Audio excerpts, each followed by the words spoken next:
Welcome back to the Chelsea FC Career Mode here on FC24. We start with Champions League football. We need a victory to guarantee top spot in the Champions League group stage. We only need a point to guarantee progression though, and certainly against Sparta Praha, who have lost all 5 of their Champions League group stage games so far, we should get it. Do drop the video a like, subscribe to the channel, etc. Thank you to Solom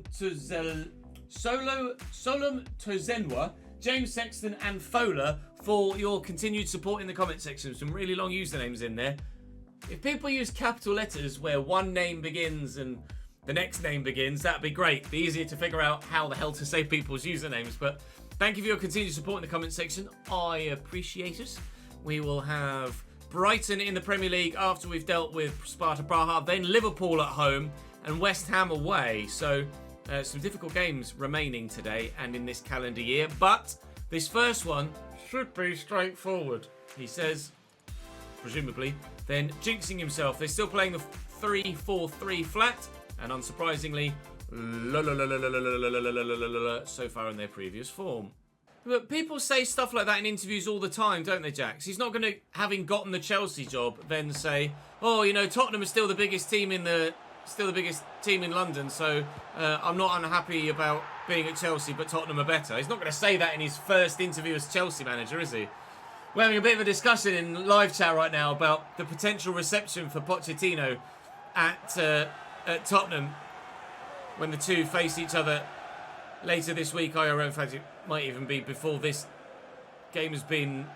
Before this video comes out. I'm not sure when the game is off the top of my head. But Noni's given us a 1-0 lead here against Sparta Praha. And this game has certainly started the way that we wanted it to. Pedro. Noni. There was a through ball on for Broya there. Pedro. Oh, this is gorgeous. Noni! Wow! Talk about putting them to the sword. Sparta Praha 2-0 down inside 8 minutes. I think that multiple goal victory might actually be on its way now. I should have got it in a couple of the previous games, but never mind. Watford and Porto had other ideas. Sparta Praha might have other ideas, but they're not good enough to follow through on them. Martson down the line. Conor Gallagher's there inside. Martson's beaten his man.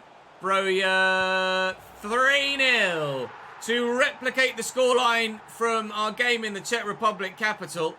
Here in the English capital, it's 3-0 again. Sorry, Sparta. You are not cut out for this level. Final whistle sounds and a 3-0 win and progression to the knockout stages of the Champions League. But do we do it as group winners? If Marseille and Porto drew, then the answer is yes. They didn't. Porto won. So we might actually have gone through as group winners on goal difference. If it's head-to-head, then Porto beat us by more than we beat them. But I think it's goal difference. No, it's done on head-to-head.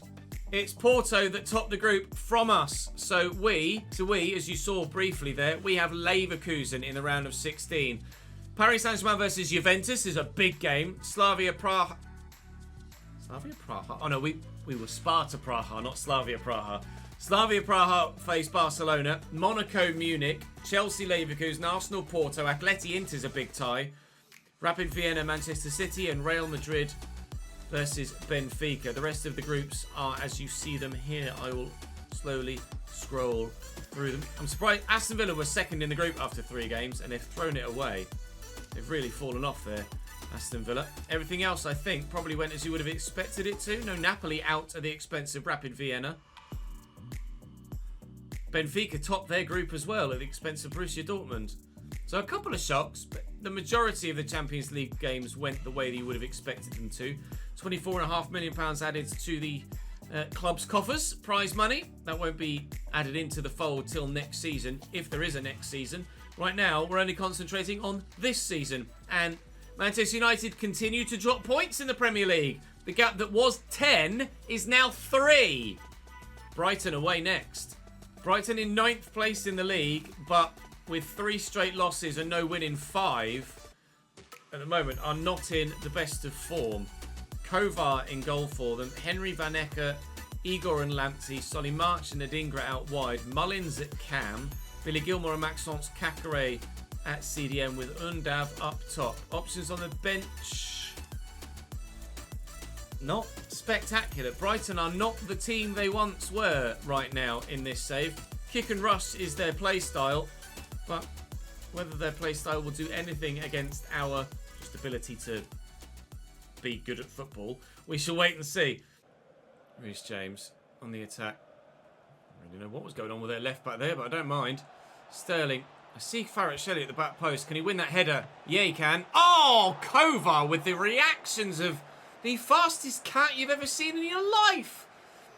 Makes the initial save and then gets to it again to stop me from tucking home the ball as it was just sat there waiting to be tucked home into the net. Kvaratskhelia now involved on the other side of the pitch and might try and whip a ball in himself. Got support here from Reece James. Enzo's there in the middle and Pedro is in a good spot.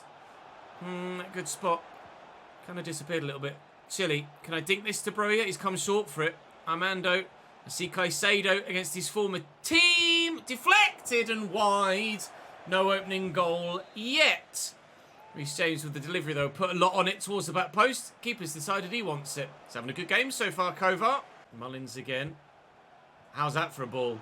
Not great. It's going to go out. No, he's kept it in. Of all people, it had to be Tarek Lamptey chasing it. It's Dennis Undav. Tarek Lamptey again. That hit Chile's arm quite blatantly, but handballs are only on for outside of the box free kicks, not pens.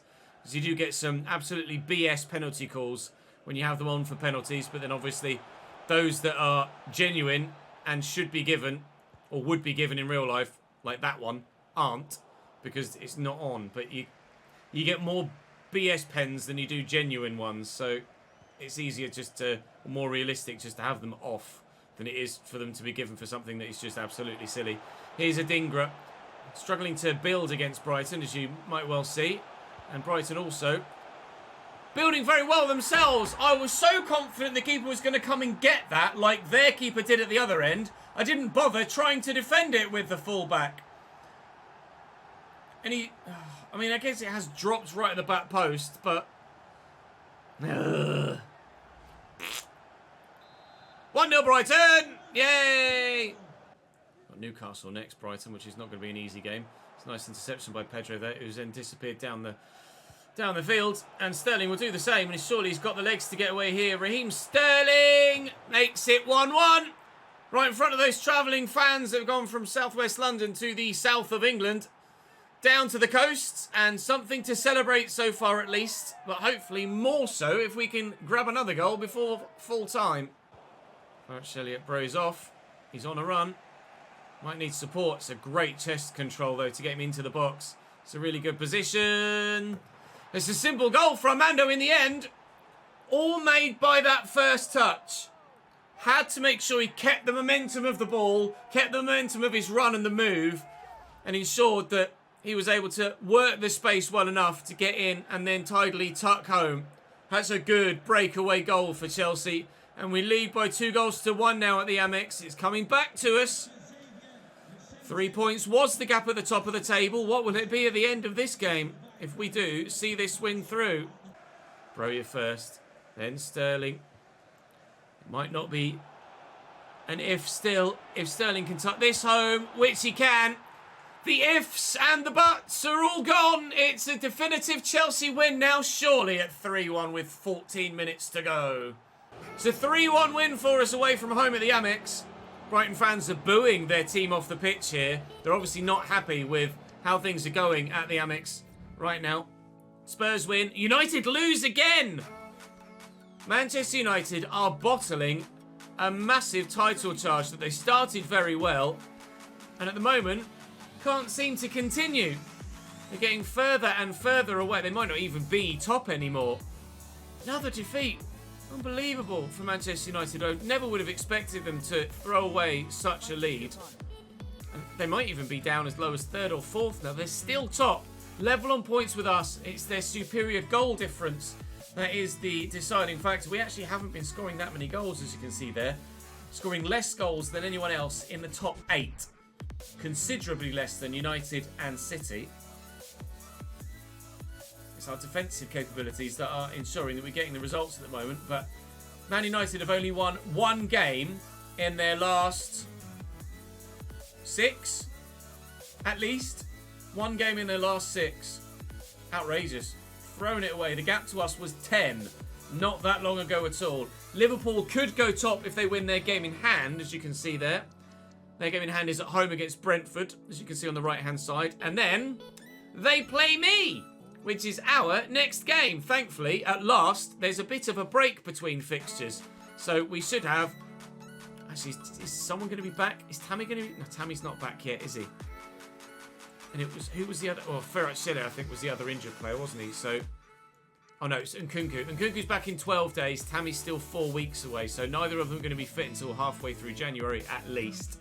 But everybody else should be peak fitness and peak preparation for this game then against Liverpool.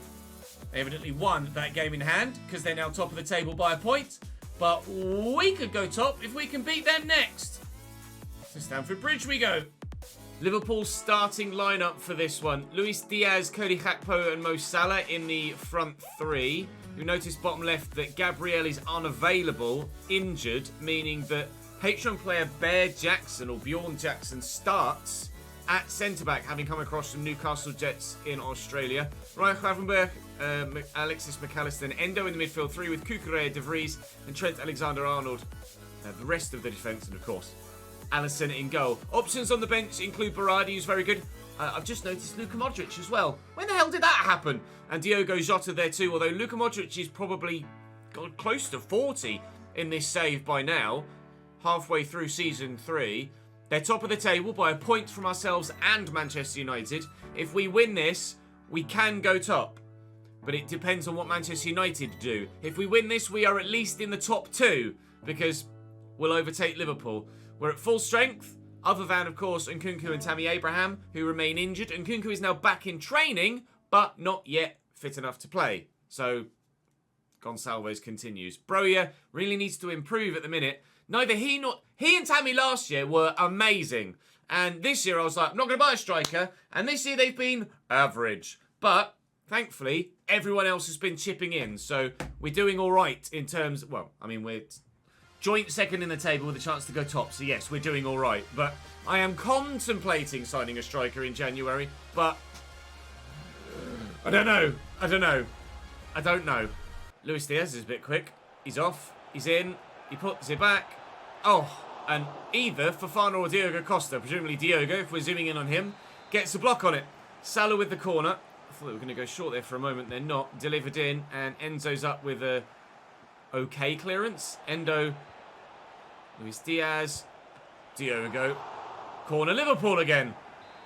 Yeah, this is going to be quite a tough game, actually, isn't it? I think, unfortunately. To be fair, we probably... Oh, my God, Caicedo. We could have expected it. That's exactly why you put a man on the post.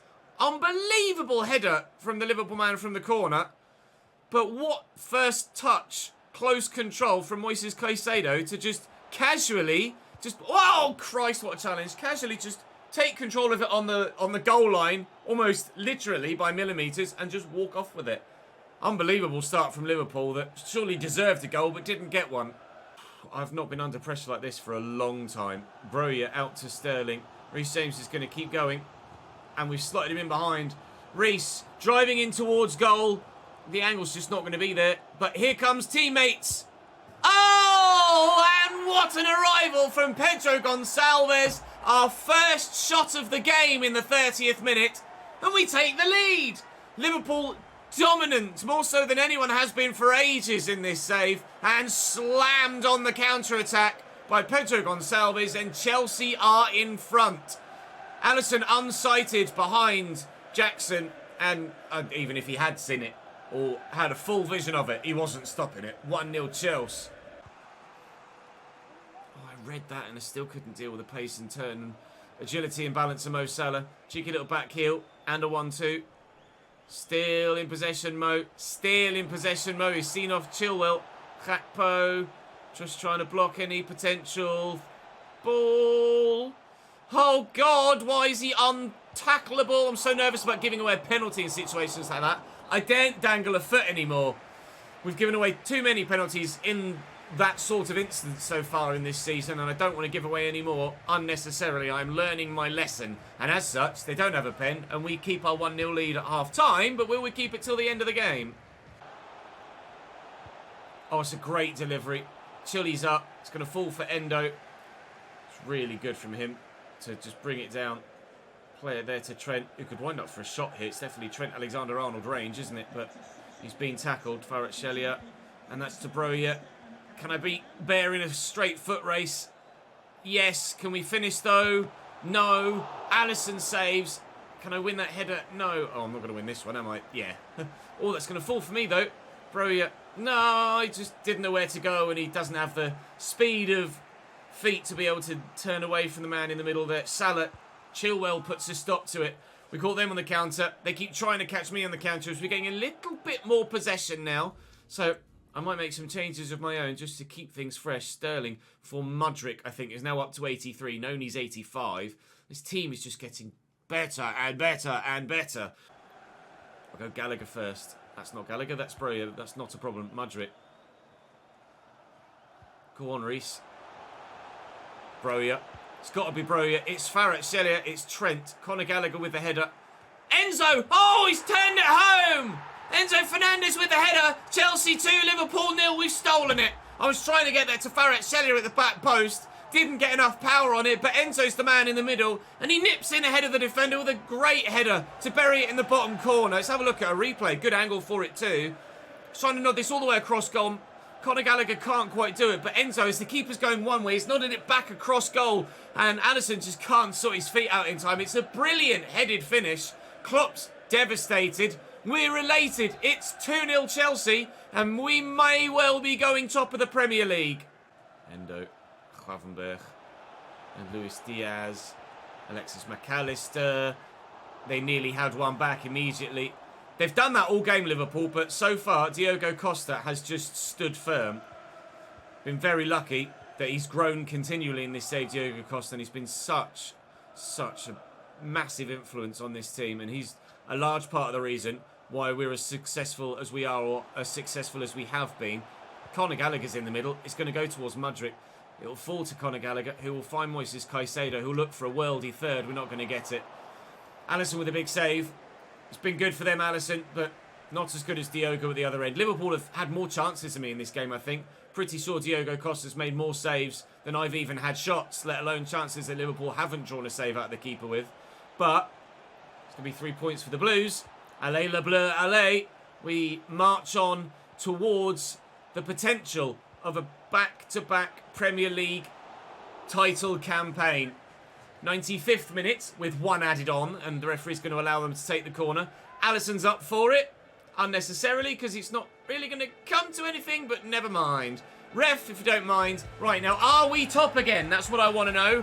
How did Manchester United get on in their match day 18? We're one game away from the halfway stage in the season.